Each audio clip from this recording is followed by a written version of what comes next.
Well, it's Groundhog Day. Again. And that must mean that I am Professor Robert E.G. Black, and this is the Groundhog Day Project. It's one of those infinite time loop situations you might have heard about. It's a thing where the same day keeps happening. Time.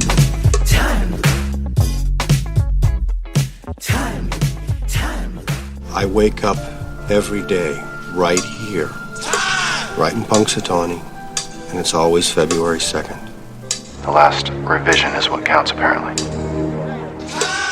Minute 15 of Groundhog Day gets us through the event on stage, and Phil's continuing his coverage of it with a little bit of sarcasm.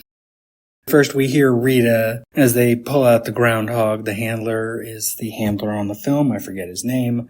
And speedrun, I ain't looking it up. The handler for the film plays the handler in the movie. He pulls the groundhog out, and he's going to put him over to Buster. And Rita responds, "Aw, isn't he cute?" Which, as I said last minute, they should be recording right now, which means she shouldn't be talking, and Phil shouldn't be talking. But Phil responds, "Hey, you like your guys with the prominent upper teeth?" And he does a mouth thing where he turns his upper lip inward and holds it that way. And she then responds with a no, and she does lip up outward. And I don't think I can do either of these things. I don't think I can show off my upper teeth like either of them. Not without looking like an idiot anyway. Cut to stage. The groundhog talks to Buster. Buster kind of laughs. They've got 2 scrolls ready to go. They have this whole thing scripted, but they are going to decide in the moment which one to use. The inner circle, that's what the guys in the suits are called with the big hats. The guys playing them in this movie seem to all be having a great time, or they are pretending to have a great time. The inner circle themselves, in the reality of the film, are enjoying their day. And that makes sense because that is what their jobs are for. They also have weird titles. I don't remember any offhand, but think something like Storm Captain or something like that. Weather puns mixed with titles of importance, as if they are officers in something. Jumping in from editing because the names are silly enough that I don't want to just ignore them because I can't remember them. The Groundhog Club's inner circle consists currently of Tom Dunkel, who is the president. Oh wait, let's start at the beginning. Consists of Punxsutawney Phil, the weather predictor extraordinaire. Tom Dunkel, the president or shingle shaker. Dan McGinley, the vice president or moonshine. Jason Grusky, the secretary or big chill. Josh Farkas, treasurer frostbite. AJ Derume, his handler and rainmaker. Butch Philibert, iceman. Jeff Lundy, fair weatherman. John Johnston, chief healthman. Dave Gigliotti, thunder conductor. Patrick Osakowitz, ozone.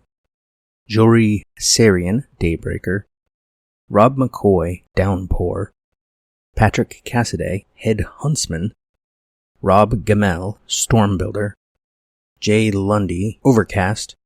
And Marcy Galando, executive director. Wow. The one woman in the group doesn't get a special title. That's fucked up. Fucked up. Anyway, back to Buster. Buster reads the scroll. This February at 7:20 and 30 seconds, Punxsutawney Phil, the seer of seers, prognosticator of Actually, hold on. It is 7:20. Phil got up at 6, and he still was almost late. As I said a few minutes ago, having him stay at the Cherry Street and no one goes to pick him up is a bad idea. Continuing. Prognosticator of prognosticators emerged reluctantly, but alertly, in Punxsutawney, PA, and stated in groundhogese, "I definitely see a shadow." Sorry, folks. 6 more weeks of winter. I will point out, aside from we get some crowd shots, where we're looking down from Gobbler's Knob so we can see where the film crews are. There's also this one shot, I think it's as he says, in Punxsutawney, PA, that is just crowd, no foreground. And I don't know where that shot is. I don't know where those people are in the larger crowd, but it's just funny that there's this insert of the crowd. So sorry folks, 6 more weeks of winter, and then we go to Phil, who's getting Larry's attention. On me in 3, 2, 1. This is one time where television really fails to capture the true, and he's going to say excitement, but the minute cuts off in the middle. And he can't help but be sarcastic. It's actually a good statement to say.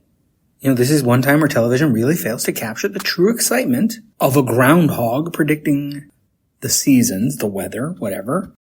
Not a large squirrel. He wants to go to a better job at a bigger national network, but he's being very unprofessional and, at this point, bad at his job. I mean, maybe it's what he's known for, and he's always sarcastic, and he's always a little rude, just like he talked to Nan. He called her hairdo. That was live on air, that he called her hairdo. So, calling Punxsutawney Phil a large squirrel, or last minute he called him a rat, maybe that's just Phil's weatherman shtick, and it's what his fans like. He tells it like it is. But it's bad form. Yeah. And this was a short episode. I mean, hardly anything happened here. It was a lot of moving things around, getting the groundhog out, taking him over to Buster, the Inner Circle guys getting close and all smiling like they're having the greatest time ever. And then Phil getting into his sarcastic response, and his response gets cut off because that's more into next minute. Yeah, I don't think I have anything else to say about minute 15.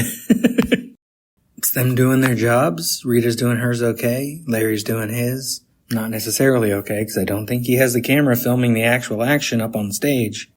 He has his camera down, which is bad. That means they're going to have to use the official B-roll from like some official Groundhog Day Punxsutawney camera guy, and then just intercut it with Phil. Why have him on location unless you're going to get your own footage of the actual event? And as Kenny implied before, and as Rita would definitely want to, they should be filming the other events. They should be filming the ice sculpting. They should be filming the banquet with the bachelor's auction. If you want to cover Groundhog Day, the occasion, well, you should be covering all of it. And Phil can barely do this one little bit. He arrived for work a minute and a half ago, and he's already eager to leave. That's why it's great that we start with the news station footage, because we do see that Phil is good at his job. But by now we should also know he is also bad at his job. And it's gonna burn him. It's gonna bite him in the ass, because his dislike of his job is making him get so bad at it that he's never gonna move on to a better position. If anything, he's gonna get fired and end up going back to some, probably local news radio station somewhere. Maybe in Punxsutawney after he moves there with Rita. Not that that's gonna happen. But anyway, nice short episode here. That's minute 15. We'll get a little more of Phil's sarcasm and the blizzard in minute 16 next time. Until then, watch more movies. Knew you were going to say that. This has been a production of Lemming Drops Studio. You can find links to more at lemmingdrops.com or join the Facebook group Lemming Drops Studio Tour. Also, you can support all my shows at patreon.com/lemmingdrops. What is wrong in the end which never comes? Or which comes again and again, lapping, like waves. Since the Big Bang set everything in motion, everything that happens in this universe has to be the way it is. Particles unfolding the way they're destined to. How do you sleep at night? You've never seen Groundhog Day? Yeah, Groundhog Day is not a documentary. Remember when Groundhog Day was just a movie?